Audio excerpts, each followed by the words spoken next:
Bonsoir à tous, bienvenue dans Parole de Femmes. Parole de Femmes, édition de ce 23 mai 2017, aura une coloration assez particulière. Vous le savez, nous, dans le cadre de cette émission, nous avons choisi de nous intéresser à la femme et de donner la parole aux femmes issues de toutes les couches sociales. Alors ce soir, dans le cadre de votre programme préféré, nous recevons des femmes qui traversent des moments difficiles, des femmes qui se sentent mal dans leur peau, des femmes qui regardent très souvent l'horloge, l'aiguille de l'horloge tourner en se demandant comment sera demain si déjà elles ont la chance de se réveiller. Ce sont des femmes qui aspirent à une meilleure prise en charge, ce sont des femmes qui veulent une meilleure considération, ce sont des femmes qui voudraient être épanouies dans la société malgré le fait qu'elles soient malades. Ce sont des femmes qui souffrent de l'insuffisance rénale.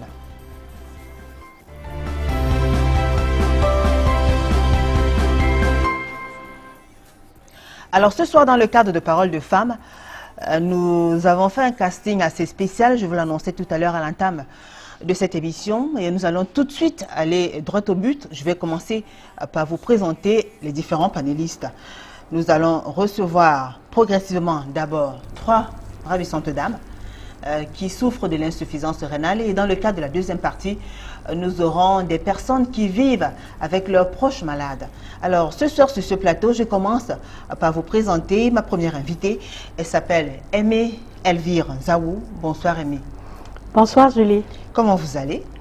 Je vais un peu bien Julie. Vous allez un peu bien. Et l'autre peu, il est où? Ah, l'autre peu est dans les complications de la dialyse. Dans les complications de la dialyse.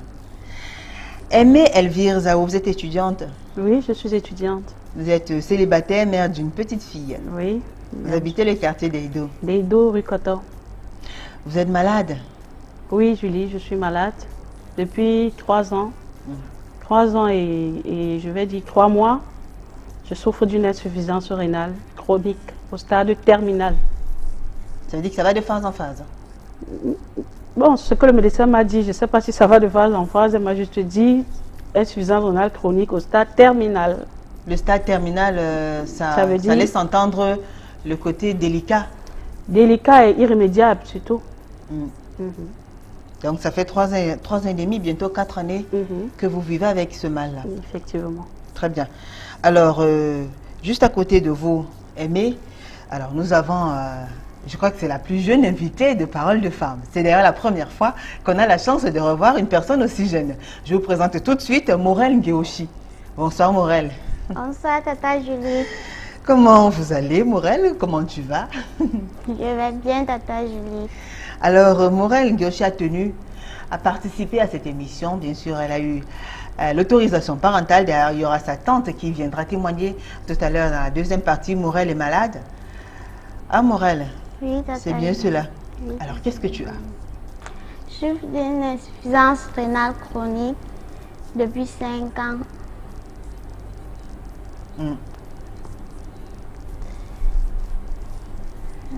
Alors, le courage.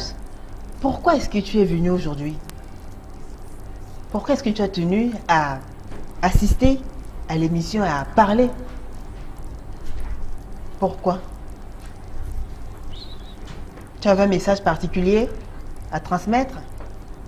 Oui, je voudrais saluer mon père, ma mère, mes frères et sœurs et remercier aussi tous ces papas et mamans de bonne volonté qui m'ont aidé l'année passée afin que je puisse aller à l'école l'année passée. Très bien. Alors, Morel est âgée de 15 ans. Elle est élève titulaire d'un CEP. Donc, dès qu'elle retrouvera les formes, elle ira tout de suite au lycée ou bien au collège. Oui, Tata Tu vas aller Julie. au collège ou au lycée? Au collège, Tata Julie. Très bien. Alors, elle aime bien manger et regarder la télé. Il y a des questions que je pose souvent. Mariée, mère et tout, non. Bon, alors, Morel n'est pas la seule. Tout à l'heure, nous allons recevoir Aigwe Bibiche, qui est encore en train de s'apprêter. Elle sera là dans les prochaines minutes. Elle vous parlera aussi de son quotidien. Alors, je reviens vers vous. Aimée, racontez-nous un peu. Comment est-ce que vous en arrivez là? Bon, j'en arrive à cet état de santé. Déjà, je ne connaissais pas. Ça a commencé simplement par une simple fatigue. Je me suis sentie fatiguée. Je me suis plainte de la fatigue. Je suis allée voir un médecin généraliste. Déjà, je ne vivais pas ici, je ne vivais pas à Douala. J'étais à l'ouest, dans mon village natal, c'est-à-dire Fumban. Je suis allée voir un médecin généraliste. Je lui ai dit, voilà, donc je me sens fatiguée. Il m'a prescrit des vitamines. Il m'a dit, ça va aller. Au bout de 2 mois, je retourne à l'hôpital. Je dis, ça ne va toujours pas. En dehors de la fatigue, je ressens, il y a les vomissements qui s'installent. Il me dit peut-être que ce soit les maux d'estomac, ça va aller. Il me donne les médicaments pour l'estomac, ça ne change rien. Après les vomissements, ce sont les enflements de pieds. Après que les pieds ont commencé à enfler, je n'arrêtais plus de vomir, il a décidé de m'interner. Au bout de 7 jours, il a fait presque tout un bilan sanitaire.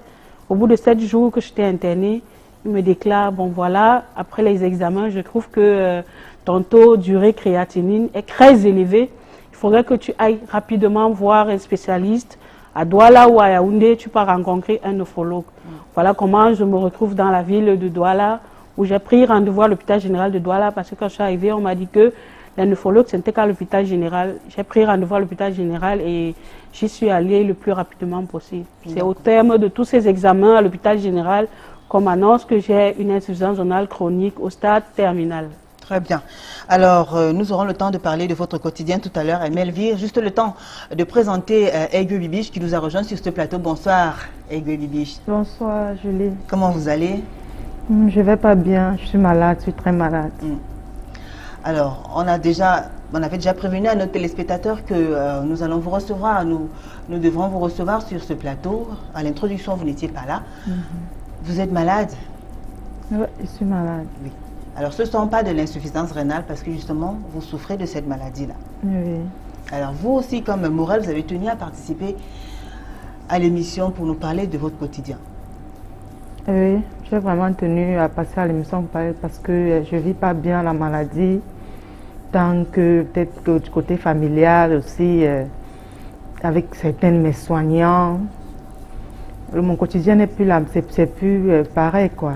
Je vis vraiment pas bien la maladie. Qu'est-ce qui a changé? Beaucoup de choses ont changé. Vous avez parlé par exemple avec votre entourage? Oui, les gens ne me regardent plus de la même façon. Parce que avant j'étais très forte. Et aujourd'hui les gens me regardent, me stigmatisent. C'est mon entourage. Même, je pense aussi que même certains de mes soignants aussi me stigmatisent.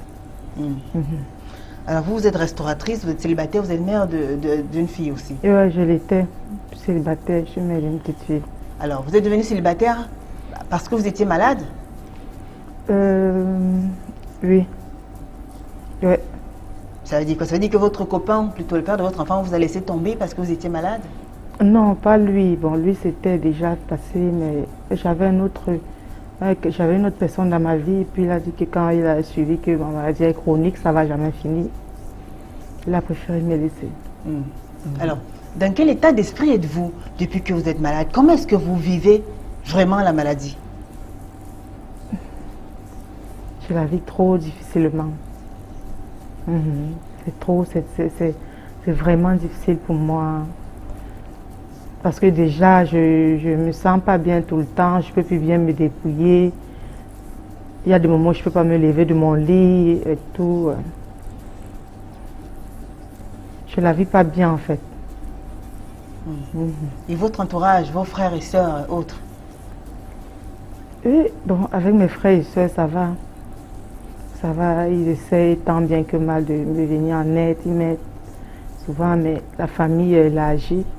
Non. Avant, c'était pas avant, vous entendiez avec tout le monde. Alors vous êtes une femme, c'est vrai que vous êtes malade, mais vous êtes encore jeune, en plus vous êtes célibataire et tout. Avec les hommes, hormis celui-là qui vous a quitté parce qu'il a dit, parce qu'il a entendu que c'était chronique, il s'est dit qu'on n'allait jamais, vous n'allez jamais en guérir. Ça se passe comment? Dites-nous un peu. Est-ce que vous êtes une femme comme toutes les autres? Non. Puisque quand un homme peut-être me fait la cour, peut-être, je sais pas, je l'intéresse. Bon, après, j'essaie de rester quelques temps avec lui et puis je lui dis que bon, tiens, voilà, je suis malade chronique, j'ai l'insuffisance rénale. Bon, peut-être qu'il ne connaît pas, après il se renseigne, mais bon, après, c'est fini, hein, il ne m'appelle plus du tout, rien.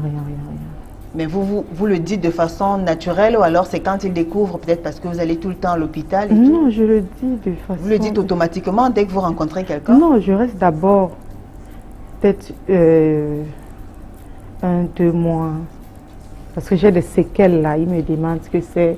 Au départ, je dis d'abord que bon, c'est juste un accident. Mais après, je dis que bon, tiens, voilà, je suis malade, je suis insuffisante rénale et tout. Après, il s'en va. Mhm. Donc vous avez déjà accumulé des tas d'histoires comme ça, des hommes qui vous lâchent parce que vous êtes malade. Ouais. Vous vous sentez seul? Non, ça va, j'ai la chance quand même d'avoir ma fille. Mhm. Donc votre fille vous apporte un peu de chaleur. Mhm. Alors qu'est-ce qui vous choque dans votre état? Qu'est-ce qui vous révolte le plus? Moi, ce qui me révolte le plus, ce sont certains de nos soignants. La prise en charge? La prise en charge. D'accord. Ceux qui doivent Oui. vous prendre en charge, les médecins? Oui, oui.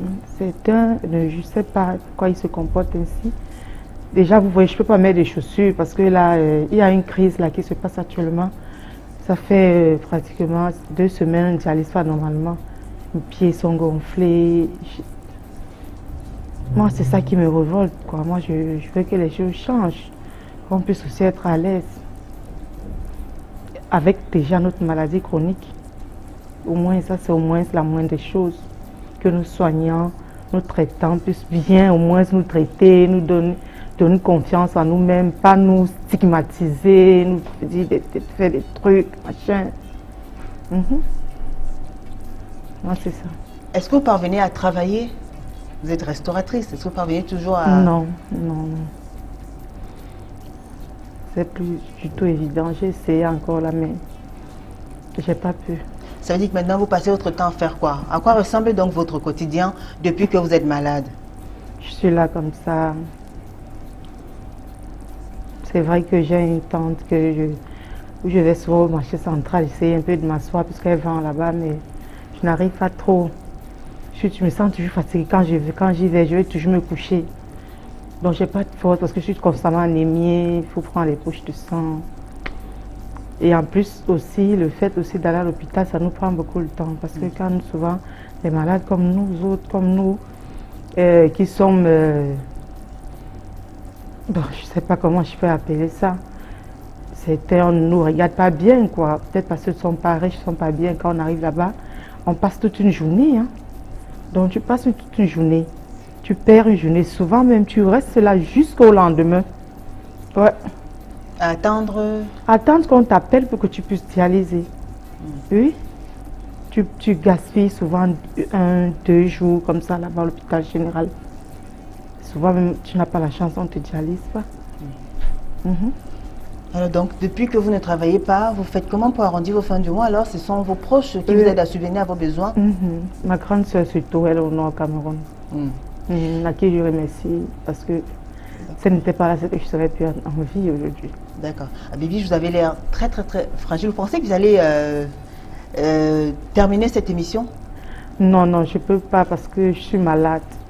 Oui, actuellement, avec la crise qu'on a à l'hôpital général, qu'on n'a pas de matériel, j'ai une diarrhée chronique là, qui me dérange, qui me gêne. J'ai tenu à arriver ici parce que je tenais vraiment à ce que les gens comprennent ce que nous on vit avec la maladie, ce que nous on ressent. Alors, vous avez un message à passer? Ouais. On vous écoute alors. Tout ce que je peux dire, c'est que les femmes, celles qui vivent ma situation,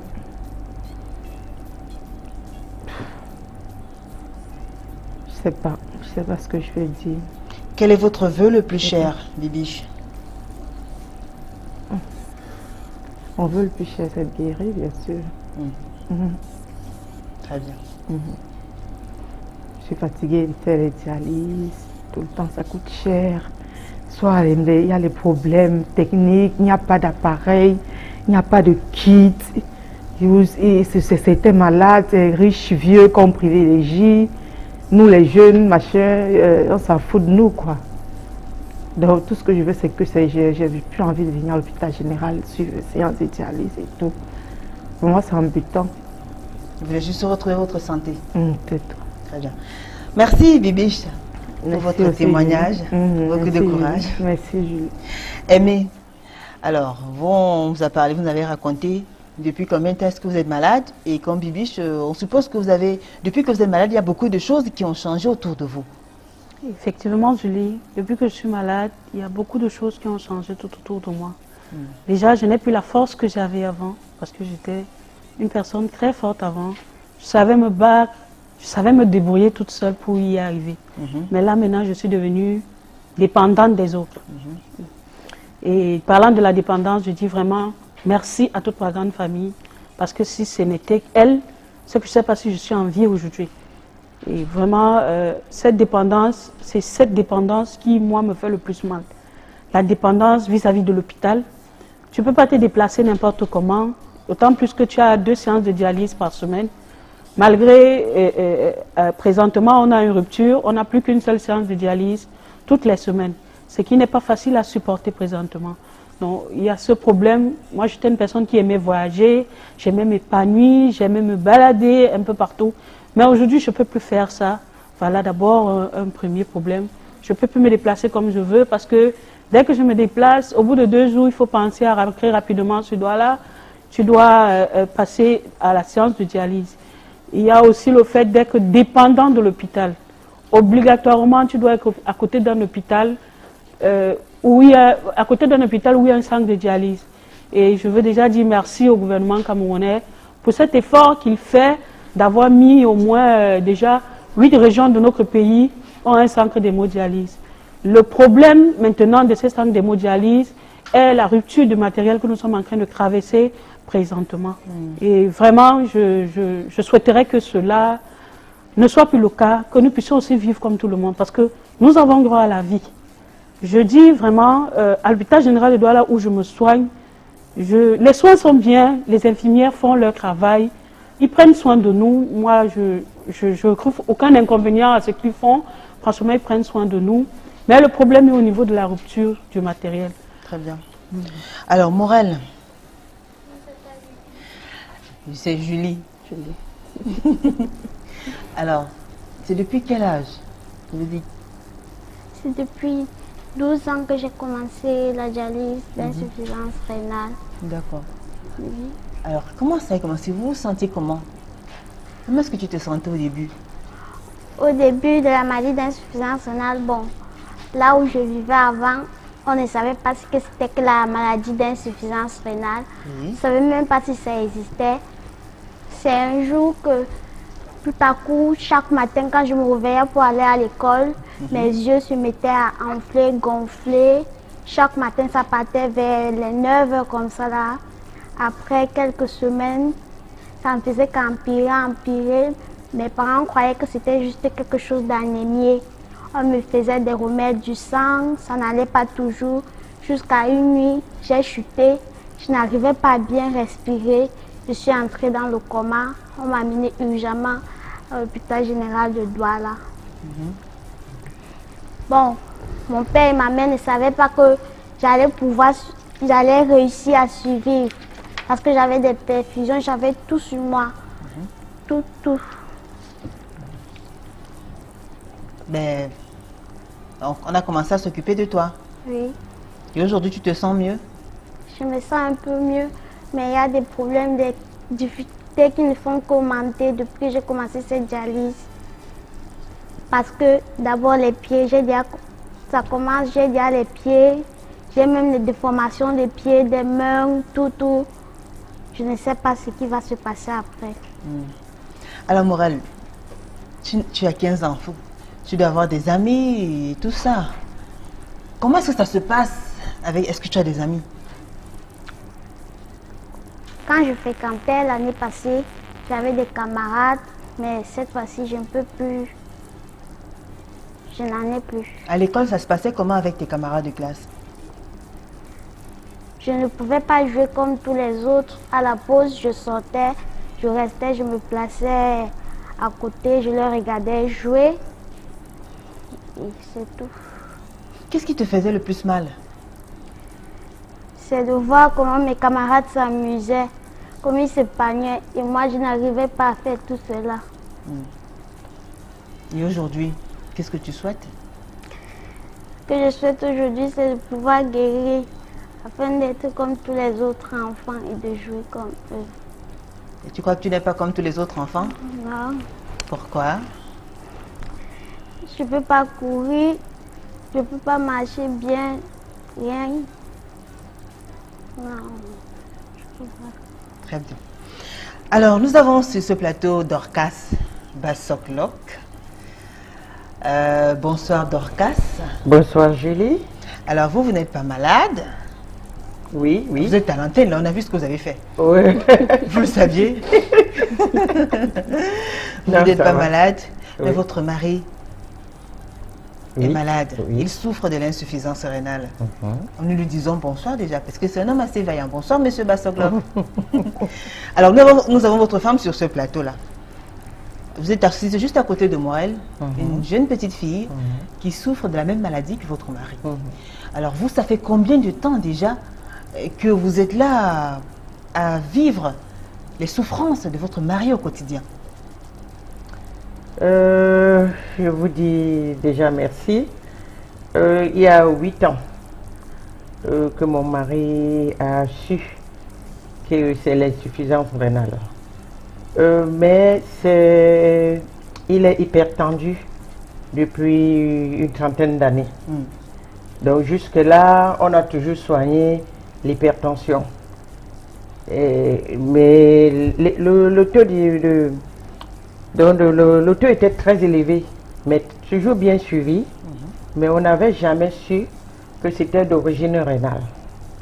Il y a 8 ans, d'une façon fortuite comme ça, des fatigues, de l'anémie qu'il n'avait pas souvent, un moment, on décide ensemble qu'il fasse des examens, un bilan de santé. D'accord. Parce qu'il ne comprenait plus. C'était plus.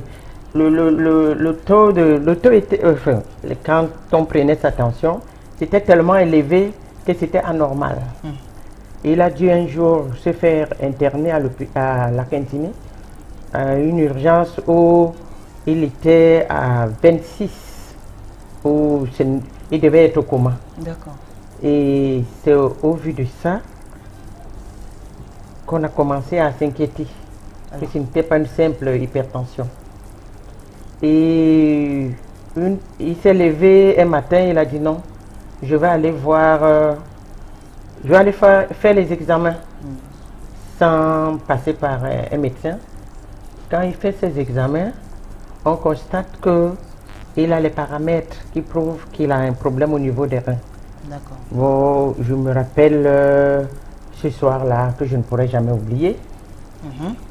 Parce que on ne connaissait pas le problème d'insuffisance rénale, on n'avait jamais entendu parler de ça. Donc, on dit qu'il y a un problème de rein. Bon, on s'est dit c'est peut-être un problème qui va finir, qu'on peut soigner. Quand il arrive à l'hôpital général, il s'est fait consulter. D'abord, nous, on était ensemble. Nous, on se disait qu'il venait pour la consultation. On fait un lot on demande des examens. Il passe tous ces examens et les résultats montrent qu'il est insuffisance rénale chronique. D'accord. Bon, on se Et demande. ça, c'était... Oui, c'était fatal. Et le fameux soir dont vous parlez, vous dites que vous n'allez jamais oublier ce fameux soir. Oui, parce que quand il est arrivé, avec ce résultat, on ne savait plus quoi faire. Ça va se passer comment? Parce que le médecin explique que là où vous êtes, c'est dans 3 mois, parce que le temps qu'on lui mette la fissure, donc l'appareil, il faut faire les dialyses. Si les dialyses ne commencent pas, il va partir, donc il va mourir. Parce qu'il faut les dialyses pour traiter toutes ces impuretés qui sont dans son sang. Nous, on se disait que c'est quelque chose jusque-là qui devait passer. Et depuis 8 ans, il y est. Et de plus en plus, les années passent. Il perd, parce que c'était un monsieur qui bougeait, qui était plein de vie. Et là maintenant, la maladie l'handicap. Il ne peut plus prendre sa voiture, partir, revenir. Il ne peut même plus la conduire. Même le mouvement à la maison, mais il n'avait pas de béquille. Maintenant, il est avec la béquille. Et il y a des moments où il faut toujours l'assister. Très bien. Est-ce qu'il parvient à s'occuper de vous alors? S'occuper... À prendre soin de sa petite, de sa femme, de son épouse. Disons, vous savez, hein, la vie, c'est une continuité. Oui. On a vécu les très bons moments qui restent toujours. Parce que c'est pas... La maladie vient réduire des petites choses. Mais elle ne peut pas effacer toute une vie. Mais ça ne manque pas de difficultés. Il faut soutenir un malade, c'est déjà prendre sur soi beaucoup de choses. Encore plus notre cher époux. Oui, parce que il y a les humeurs parce qu'il est malade, il y a des choses qu'il ne supporte pas. Le matin, il peut se lever parce qu'il a eu tellement de crampes dans la nuit. Il a de la peine à se lever. Et là, c'est normal qu'il devient grognon. Donc, si tu ne peux pas supporter ça, au début, tu ne peux pas dire que d'office, tu as compris. Mais c'est avec le temps, tu comprends qu'il ne peut plus être comme avant.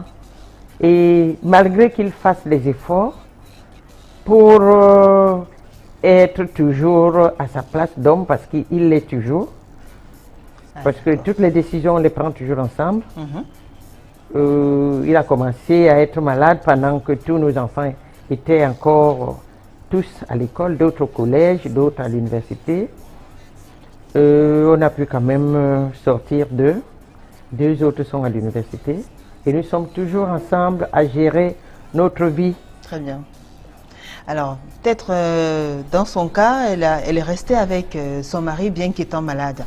Mais il y a ces situations aussi. Est-ce que c'est facile pour une femme qui souffre de l'insuffisance rénale de pouvoir mener une vie amoureuse épanouie? Sincèrement, Julie, je dirais non. J'ai deux cas, peut-être que j'aimerais taire le nom. J'ai deux cas, deux amis particulièrement à l'hôpital général. Je vais d'abord parler de leur cas avant de parler du mien, qui ont perdu leur foyer à cause de l'insuffisance rénale. L'une mère de 2 enfants, l'autre mère de 3 enfants. Que parce qu'elles sont tombées malades, les hommes les abandonnent. Et dans mon cas particulièrement, je suis tombée malade, je n'étais pas encore mariée. Ce n'est pas chose facile. Les hommes vont bien vous admirer, vous apprécier votre beauté, mais dès qu'ils arrivent près de vous et qu'ils constatent que vous avez un handicap, parce que je prends toujours la peine de le dire, j'ai un souci, parce que si tu ne le dis pas de temps en temps, tu es où? Je suis à l'hôpital, mais quelle est cette femme que chaque jour elle est à l'hôpital? Vaut mieux dire avant que la personne ne commence. Dès qu'il sait que il y a un problème, franchement, ils s'en vont. C'est pas facile. Ils sont très peu, surtout les hommes qui parviennent à supporter notre état de santé. Surtout les hommes, sont très peu. Ils sont très peu. Alors, mesdames, je vous propose d'observer une courte pause. C'est le moment, vous qui nous regardez, de continuer à envoyer vos messages. Laissez vos messages sur nos différentes pages Facebook. Amis qui aiment Parole de Famille TV 2015 ou encore Parole de Famille TV 2015. Nous suivons ces Vox Pop qui ont été tournés par Martha Manguele. On se retrouve juste après.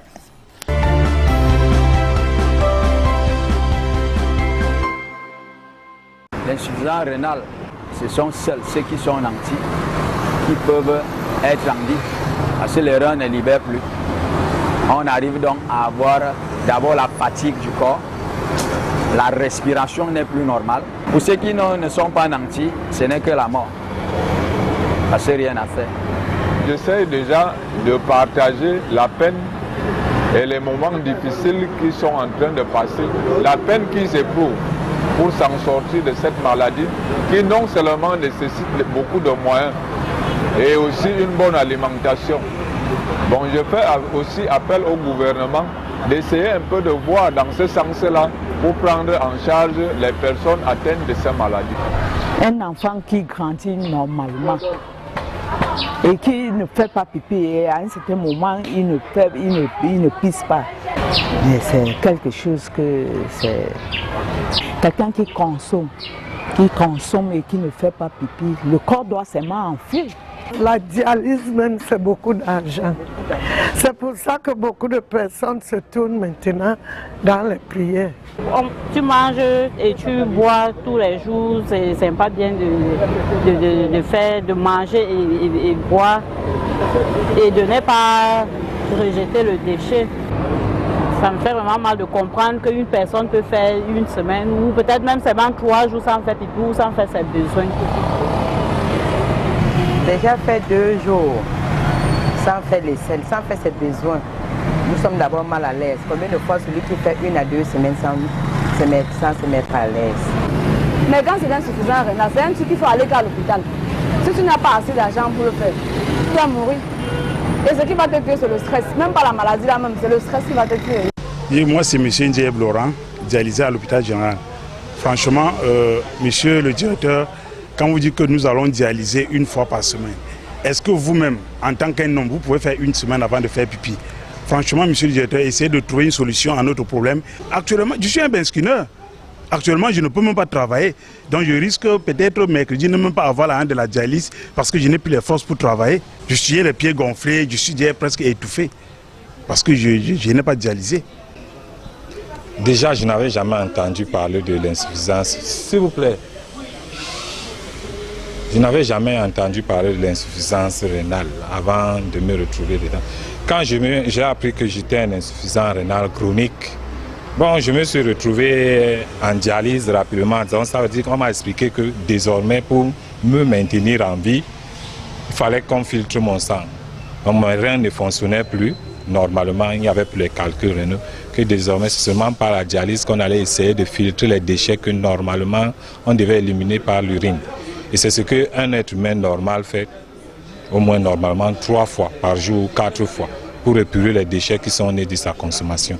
Sauf que l'insuffisance rénale n'arrive plus à éliminer ces déchets. Et on les élimine maintenant par la dialyse. Et pour ça, pour te maintenir en vie normalement, avec une certaine capacité de vivre, il faut faire 3 dialyses par semaine. Dans notre pays, on peut nous offrir jusqu'à l'heure actuelle, pour la plupart, que 2 dialyses. Malheureusement, nous vivons très régulièrement des situations de rupture qui entraînent immédiatement des morts, comme des mouches. Être insuffisant rénal, c'est vraiment... C'est une fatalité à la limite, encore pour notre pays. Donc il faut que des efforts soient faits au niveau même des centres de dialyse d'abord, dans la gestion et la prise en charge des patients, qu'on leur prenne comme des personnes à part entière et non pas comme des malades entièrement à part. En réalité, quand on n'est pas pris en charge, c'est la mort immédiate. Un insuffisant rénal sans sa dialyse a autour une semaine à vivre. Moi qui vous parle, si dans les prochains jours, je ne suis pas normalement ma dialyse, même la dialyse à 1 fois par semaine, à 1 mois, je vais subir des répercussions graves. Ce sera forcément la mort. C'est forcément, on prend ça avec sérénité parce qu'on voit beaucoup d'autres passer. Mais ce qui fait exactement peur, c'est les souffrances qu'on subit quand on a sauté une seule dialyse. C'est terrible, c'est pas facile à supporter. Bonsoir, bonsoir l'équipe Parole de Femmes. Je suis Diogo Tanko Romeo, hémodialysé à l'hôpital général de Douala depuis 7 ans. Physiquement déjà, au niveau du gabarit, la forme, je ne peux pas faire 1 kilomètre à pied. Il n'y a pas de souffle, il n'y a pas d'oxygène. Non, c'est un peu ça. Oui, les yeux sont jaunes et vous voyez, j'ai des cicatrices un peu partout. Ça, c'est le bras de la fistule. Oui, ça, c'est ce qu'on appelle la fistule. On a déjà eu à opérer ça 3 fois. La fistule, c'est une opération où on joint la veine à l'artère. Oui, et c'est ça qui nous permet de dialyser. Comme vous voyez ces 2 têtes-ci, on récupère, on retire, on aspire le sang par là et on remet par ici. Nous prions le président de la République camerounaise de nous venir en aide parce que la situation est très grave. Bonsoir à l'équipe de Parole de Femmes. Je m'appelle Serge Coman. Je souffre d'une insuffisance rénale depuis 2010. J'ai été diagnostiqué en Afrique de l'Ouest. C'est une maladie assez difficile à vivre parce qu'il y a beaucoup d'interdits, il ne faut pas trop boire, il ne faut pas manger n'importe quoi. Et puis il faut faire ces séances d'hémodialyse 3 fois par semaine, ce qui est très compliqué lorsqu'on travaille, lorsqu'on a quelque chose à faire. Maintenant, dans le contexte du Cameroun, nous faisons 2 séances de dialyse par semaine. Et je dois dire que ça nous amène à faire beaucoup d'efforts parce que lorsqu'on va manger n'importe quoi, il faut être tout le temps à l'écoute de son corps. Qu'est-ce qui se passe et tout et tout. Vous imaginez un jeune qui n'a pas de moyens, qui ne touche même pas 30 000. Comment est-ce qu'il va pouvoir se prendre en charge pour une maladie de 300 000 francs? Moi, je pense que le ministre de la Santé a bien fait de nous accorder un partenariat, de pouvoir nous a donné 2 missions de sensibilisation. Mais on remarque que nous rencontrons beaucoup de difficultés, c'est-à-dire qu'on ne laisse pas l'association de se mouvoir. Donc c'est vraiment ce que je déplore et puis je veux également déplorer cette rupture de matériel tout le temps et tout. Ce n'est pas évident. Lorsque vous devez faire 3 séances d'hémodialyse, vous faites 2. Et après 2, on vous dit 1. D'accord, mais on va vous dire d'attendre, mais qu'est-ce qu'on fait? Est-ce qu'il faut donc mourir à petit feu? Parce que de toute façon, pendant que vous attendez, la mort n'attend pas. Bonsoir à l'équipe de Parole de Femmes. Moi, c'est Sona, un jeune Camerounais âgé de 25 ans. Bon, je suis tombé malade, je souffre de l'insuffisance rénale. C'est une maladie tellement difficile, ça nous coûte beaucoup en argent, beaucoup en temps. Moi, voici un jeune, j'ai l'air en forme, mais je ne peux rien faire dans ma vie. Même travailler, je suis obligé de faire les jobs pour avoir 5 000 francs chaque dimanche. Je me bats comme je peux, je souffre franchement pour avoir 5 000 pour aller à l'hôpital chaque dimanche. Mais j'arrive, un bon matin, on me dit que non, la séance de dialyse a changé, c'est plus une seule fois, c'est plus 2 fois, c'est maintenant une seule fois. Nous voici, on souffre, je ne peux même pas manger, depuis le matin je n'ai pas mangé, nous voici à midi. Je mange une fois la journée, je mange qu'à 16 h, je dors une fois, de peur d'être étouffé, de peur même de l'eau, je ne bois pas. Ou mes jeunes frères, à manger du miel, le taux de sel et de cube dans votre nourriture, s'il vous plaît. Parce que moi, j'étais ignorant, on souffre, on arrive à l'hôpital, les gens meurent comme le pain. J'ai vu les gens mourir jusqu'à la mort, pour moi, ça ne me dit plus rien. Je suis un jeune malade, mais je vois mes jeunes collègues malades mourir chaque jour. Les gens meurent à l'hôpital. C'est vraiment très difficile, mes frères. On souffre, souffrons tellement.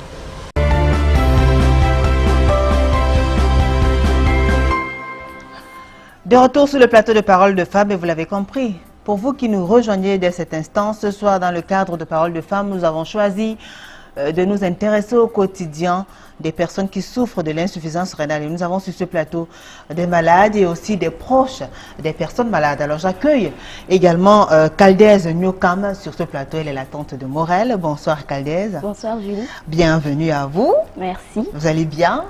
Oui, je vais bien. Caldaise est étudiante en géographie. En géographie. Alors, vous avez suivi le témoignage de votre nièce Morel tout à l'heure. Vous l'assistez au quotidien comme ça? Oui, oui. Je sais que c'est vraiment, c'est pas facile tous les jours, mais on fait l'effort d'être avec eux, de les soutenir lorsque ça ne va pas. Parce que des fois, il y a des matins où ils se réveillent, ils sont fatigués, on a mal au pied, on ne peut pas marcher. On doit être là pour les accompagner. Parce qu'il y a des moments, parfois, prenons l'exemple là général, pour dialyser, il faut absolument qu'on se lève très tôt le matin pour aller mettre le nom. Moi, par exemple, je me lève à 4 h du matin pour aller mettre son nom. Ce qui veut dire que c'est pas, il faut déjà mettre ça, les 2 jours par semaine qu'il y a. Mettre quoi? Le nom. Ah d'accord. Donc, dans ton programme, il faut déjà inscrire que du mercredi et samedi, tu te lèves à 4 h pour aller mettre le nom. Et après, lorsqu'elle dialyse, tu dois revenir la chercher. Parce que parfois, on dialyse, on rentre, on est fatigué. Et tu dois vraiment t'en occuper. C'est un peu ça. Et avec les repas, c'est plus la même chose. Plus d'épices. Le sel, il faut réduire. Il faut qu'il mange beaucoup de légumes, pas trop d'eau. Par exemple, pour manger les pommes de terre féculées, il faut tremper. Arachide, par exemple, on refuse parfois dans le menu. Pour qu'ils puissent manger, il faut tremper pendant 4 heures de temps. Et ce n'est que comme ça que tu peux préparer pour qu'ils puissent eux aussi manger. Ce qui veut dire que certains mets déjà sont interdits pour eux. De l'eau, il faut savoir régulariser juste en petite quantité par jour. Et en ce moment, avec les problèmes de une dialyse par jour, ça devient encore très très difficile. Parce qu'il faut réduire au maximum. Vraiment, rester sans boire de l'eau, c'est déjà suffisamment difficile. Imaginez pour quelqu'un qui peut-être devait boire une quantité, on lui met une dialyse par semaine, ça devient difficile. Tu dois encore réduire, ne serait-ce que la petite quantité que tu pouvais boire. Ce qui veut dire que ça redevient, c'est pas facile du tout en fait. Ben, vous faites comment alors pour remonter la petite quand même, pour lui dire que voilà, ça va aller, pour qu'elle garde quand même le moral haut et qu'elle se sente aimée et entourée par ses proches? Qu'est-ce que vous faites?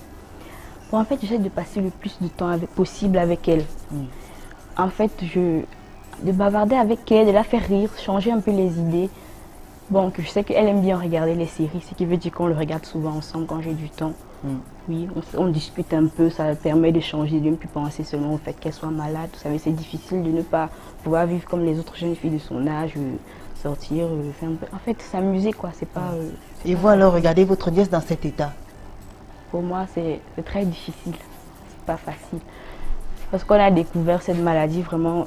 En fait, moi non plus, je savais pas trop ce que c'est que l'insuffisance rénale. Mais on me dit une maladie chronique qui peut pas être soignée, le rein ne fonctionne plus. C'était terrible. En fait, tu te dis que c'est juste, ça va passer. En fait, c'est pas le cas, ça passe pas. C'est tous les jours, c'est comme ça. Ça sera comme ça jusqu'à la fin de sa vie. Et il faut être là pour lui donner le soutien nécessaire pour qu'elle ne se sente pas seule. Elle doit sentir qu'il y a de l'affection parce que généralement, ils sont dépendants de nous. Et il faut d'abord pour eux battre le phénomène de dépendance parce que c'est pas facile que tu te sens dépendant de quelqu'un. Peut-être pour prendre un verre, tu es tellement fatigué que peut-être même prendre un plat, tu ne peux pas. Peut-être te courber pour ramasser quelque chose, tu ne peux plus le faire. Ça devient difficile d'être tout le temps là pour demander s'il te plaît, est-ce que tu peux me prendre, est-ce que c'est pas facile. Donc il faut être avec eux à leur côté, de leur tenir compagnie, leur remonter le moral. Oui, être patient. Oui. En fait, ils ont besoin de beaucoup de patience. Merci beaucoup, Madame l'infirmière. Alors, c'est le moment de lire des messages, vous voulez bien? Alors, Joseph Numbisi Wambo, avoir un organe défaillant n'est pas un petit problème tant tout est lié dans le corps humain. Il faut avoir côtoyé les malades de rein, de foie et d'autres pour comprendre que la vraie richesse de l'homme, c'est la santé et non l'argent ou les positions sociales. Du courage, mesdames, et ne pensez pas au lendemain. Vivez le présent. Anastasie Guetio, que Dieu leur vienne en aide et touche le cœur des membres du gouvernement, qu'ils puissent mettre à leur disposition les appareils nécessaires pour leur quotidien. Courage aux malades. Lara Sessong, plein de courage à vous et vivement que les mentalités puissent changer dans notre milieu hospitalier. Toujours les plus aisés qui sont toujours privilégiés. Ça doit changer à travers des témoignages aussi bouleversants que ceux de ces dames sur le plateau. Il y a Rose Ekale qui dit Morel, beaucoup de prières, ne jamais manquer ta Bible, Dieu te libérera, je crois. Alors, il y a Michel Tchandje qui dit qu'elle nous suit depuis Newcastle dans les UK. Merci. Bermis Sobzé, bonsoir Julie, très éloquente la petite fille. C'est vraiment très triste de voir ces gens souffrir d'une maladie aussi atroce. Juste souhaiter un grand courage à ces personnes, que le Tout-Puissant aide les chercheurs à trouver les moyens pour guérir cette maladie. Marie-Hélène Chomeni précise que le sujet la touche particulièrement. Coucou mesdames, pour avoir travaillé 9 ans en dialyse et au vu du témoignage de la majeure partie des patients dialysés, je peux me permettre d'affirmer que l'insuffisance rénale est une maladie sourde qui présente très souvent des symptômes qu'à un stade très avancé, qui nécessite le traitement par la dialyse. En plus de ça, derrière l'insuffisance rénale, il y a d'autres problèmes de santé à gérer, tels que le diabète, l'hypertension, l'anémie.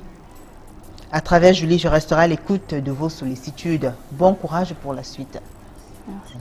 À travers moi. Alors, Honoré Tchakouté, courage aux femmes qui souffrent de cette maladie, que Dieu leur vienne en aide, soyez fortes les dames. Emilienne Djanjo, bravo à vous qui soutenez vos proches et vos maris dans cette épreuve, que Dieu vous bénisse. Christiane Dienba. Alors, Hervé Dangan, très belle émission, Julie, merci. Alors, Walia Tadebayo, salut. Je suis votre émission depuis la Côte d'Ivoire. Elle m'aide de jour en jour dans ma vie quotidienne. Much love. C'est Waliyat Adebayo qui nous écrit depuis la Côte d'Ivoire. Il y a tellement de messages. Andrea Nathanaël, pluie de bénédiction, Julie. Beaucoup de courage à ces personnes-là qui se battent chaque jour pour la vie, qui gardent espoir, même quand elles sont au plus mal. Pour ma part, un seul mot, la prière, car elle apporte beaucoup. Merci. David a signé une maladie terrible. Mon petit frère en souffre. C'est vraiment difficile leur quotidien. Quand je pense, j'ai les larmes aux yeux. Florence Ngologa, ma Julie, c'est un sujet très poignant pour toutes ces personnes qui souffrent de cette maladie. Tu as terminé en disant que je suis vraiment inspirée.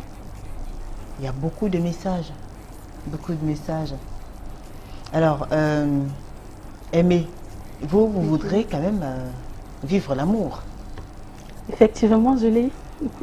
Alors, vous pensez que peut-être... non. Vous avez des critères précis? Non, ce n'est pas des critères précis. Tout le monde qui se présentera, vous serez d'accord?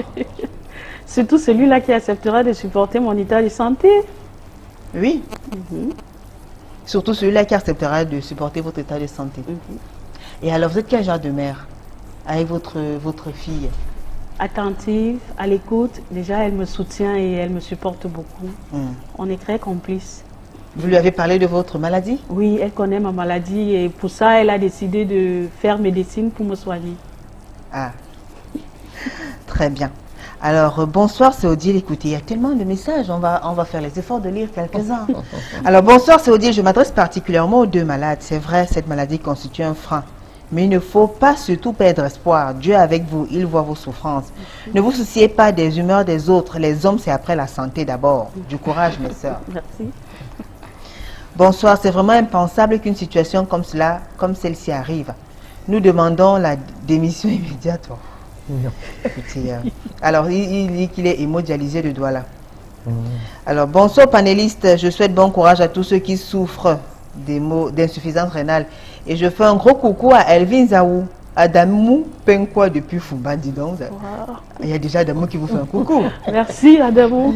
Pourquoi vous riez, vous l'avez reconnu? Je ne sais pas, je ne pense pas. Mais ça vous fait rire en tout cas. Hein?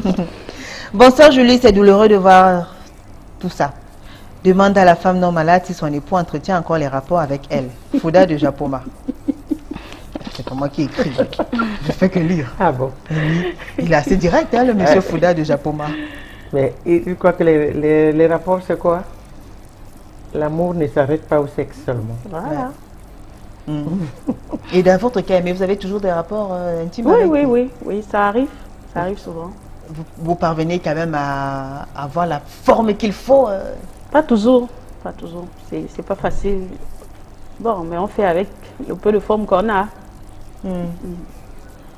Bonjour, bonsoir Julie, très beau thème ce soir. Tous ceux qui souffrent de cette maladie sont très forts. Que le Seigneur les protège. Merci.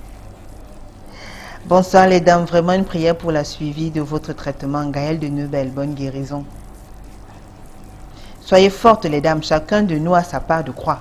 Même ceux qui paraissent en santé ont des soucis plus graves que les vôtres. Beaucoup de courage, Mariette de Bonamou Sandy. Alors, il y a tellement de messages qui nous viennent de tous les coins. De tous les coins. Alors, bonsoir, par rapport... Est-ce qu'il y a... Attendez. Ça arrive de façon... Bonsoir à vous. Je salue le courage de ces jeunes dames qui vivent avec cette maladie chronique. Alors, est-ce que vous avez... un message particulier à délivrer à toutes ces personnes-là qui vous regardent, qui sont peut-être dans le même état que vous? J'ai un message particulier à délivrer à toutes ces personnes qui me regardent et qui vivent dans le même état que moi. C'est d'abord le courage. Le mental est la première chose parce que dès que tu acceptes ton état de santé, tu peux vivre avec. Aussi, j'aimerais attirer un regard particulier. J'implore la clémence des autorités par rapport à ces ruptures de matériel. Le Cameroun est un grand État, c'est un grand pays. Je ne pense pas qu'avec toutes les ressources que nous avons dans ce pays, nous devons avoir des ruptures de matériel. Et que la première dame qui nous regarde particulièrement en ce moment, vraiment l'ambassadrice de bonne volonté, puisse nous venir en aide afin que nous n'ayons plus de rupture de matériel, que nous puissions multiplier encore de centres d'hémodialyse, que nous puissions avoir plus de machines à l'hôpital général, pour ne plus, parce que nous sommes nombreux par rapport aux machines, ce qui fait à ce que nous devons arriver. Moi particulièrement, je dialyse le lundi à 5 h, à 4 h du matin, je dois être à l'hôpital, il faut sortir de chez moi. Et tout cela, si on pouvait arriver à l'hôpital et pouvoir avoir accès rapidement à la salle de dialyse, cela peut-être nous allégerait un peu le moral. C'est difficile. Vous avez des amis qui ont déjà, parce qu'ils n'ont pas pu dialyser depuis, ils sont dans des situations critiques ou bien? Vraiment, je rends un hommage particulier. Si je ne sais pas si je dois prononcer le nom. Hier, on m'a annoncé qu'un de mes amis avec qui je dialysais, avec qui je m'entendais beaucoup, est parti hier. Ça m'a beaucoup fait mal et vraiment, je dis beaucoup de courage à son épouse. C'est pas facile. Moi-même, hier, j'ai pris peur. Franchement, je ne voulais pas pleurer, mais vu cette situation, j'ai pris peur par rapport à ce qui est en train de commencer à arriver. Que le gouvernement camerounais fasse quelque chose. Que le président de notre pays, aussi fort qu'il soit, je sais que c'est un homme fort et qu'il peut remédier à cette situation. Vraiment, c'est là le message que j'aimerais délivrer. Je dis vraiment merci pour cette émission. Nous traversons des moments difficiles à cause d'une seule séance de dialyse. Présentement, j'ai les genoux qui font mal. Je n'arrive plus à marcher. J'aimerais que tout cela s'arrête. Avec mes 2 séances de dialyse, j'arrive à supporter, j'arrive à m'épanouir, j'arrive à aller à l'école, j'arrive à me débrouiller à avoir mon argent de dialyse. Mais depuis que tout cela a commencé, ça fait 3 semaines que je dialyse 1 fois par semaine, je ne sors plus de mon lit. C'est vraiment difficile. Le quotidien est vraiment difficile. C'est vraiment difficile.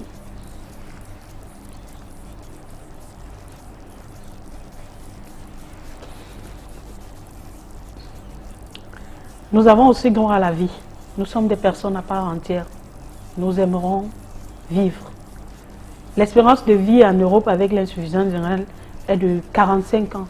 Pourquoi pas dans notre pays? On aimerait aussi traverser, voir nos enfants finir l'école. Moi particulièrement, j'aimerais voir ma fille finir son étude de médecine et pouvoir me donner un comprimé un jour. Mais si je ne dialyse pas normalement, je ne crois pas que je vais y arriver. Caldez. Oui. Un message? L'émission s'achève dans les prochaines minutes. En fait, pour ceux qui sont comme vous, qui ont des proches qui souffrent de l'insuffisance rénale, qui vivent la maladie au quotidien. Pour tous ceux-là, je leur demande beaucoup de courage et beaucoup de patience. Ce n'est pas facile de vivre avec un hémodialysé. Ils auront beaucoup de sauts d'humeur, c'est vrai, mais ce n'est pas facile pour eux. Donc, on a besoin, il faut leur venir en aide en fait, à ces gens qui souffrent. Il faut les aider. Il faut que l'État fasse quelque chose pour que cette rupture de matériel qui est en train d'enfoncer les malades, qu'ils sont en train de mourir, franchement, il faut faire quelque chose pour eux. C'est pas normal, ce sont des êtres humains. C'est un peu comme de l'air qu'on respire. Nous tous en avons besoin. C'est pas normal d'en priver les autres, c'est inhumain. Très bien. Quelque chose doit être fait pour ces gens. Très bien. Dorcas Bassoglok. Oui. Et voilà, oui, nous écoutons. Ce que je vais dire, c'est presque la même chose, mais j'ajoute aussi, il y a un problème de famille. Que nos familles, pas les familles directes, parce que moi je suis obligée et je suis avec mon époux, avec tous mes enfants qui le soutiennent, mais autour des familles, on ne comprend pas quand quelqu'un est malade, surtout une maladie chronique. On va te juger de tout et ce n'est pas l'assistance matérielle qu'il faut seulement, le soutien qu'on a toujours vu chez les Africains, qu'on continue à voir ça. Et qu'au niveau du gouvernement, que le gouvernement continue à assister les insuffisances rénales parce qu'ils ne vivaient pas autant d'années.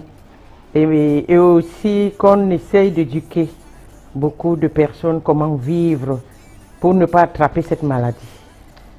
Et beaucoup de courage pour les malades parce qu'ils sont malades et que nous qui les supportons, on doit avoir un moral fort parce que ce n'est pas évident. Très bien. Parole de femme s'achève dans les prochaines minutes. Oui. Merci à vous pour vos multiples réactions. Les messages sont assez nombreux, que ce soit sur nos différentes pages Facebook et même dans les téléphones. Les messages, la messagerie va exploser. Merci à vous, Emel Virzaou. Vous avez promis ne pas pleurer, mais vous l'avez quand même fait. Merci Julie. Vous me faites quand même un sourire pour sortir. Très bien. Merci pour votre brillant témoignage. Merci. Alors, merci aussi à Aiguë Bibiche qui était là au début de cette émission et s'est excusé parce que ne se sentant pas bien, n'a pas pu finir cette émission. Beaucoup de courage à vous, Bibiche, qui nous regardez. Merci aussi à Morel Ngeoshi, notre petite princesse qui était là au début de cette émission. Merci à vous, Dorcas Bassoglok. Merci à vous, Kaldez Nyokam. Et enfin, merci à vous, chers téléspectateurs, pour votre soutien, vos encouragements et tout ce que vous faites pour l'équipe de Parole de Femmes. Merci à Martin Mangele, merci à Cédric Chouna, Carlos Minué, Danny Warren C2. Merci à vous tous. Très bonne suite des programmes sur Equinox Télévision à mardi prochain avec le même plaisir et le même sourire. Au revoir.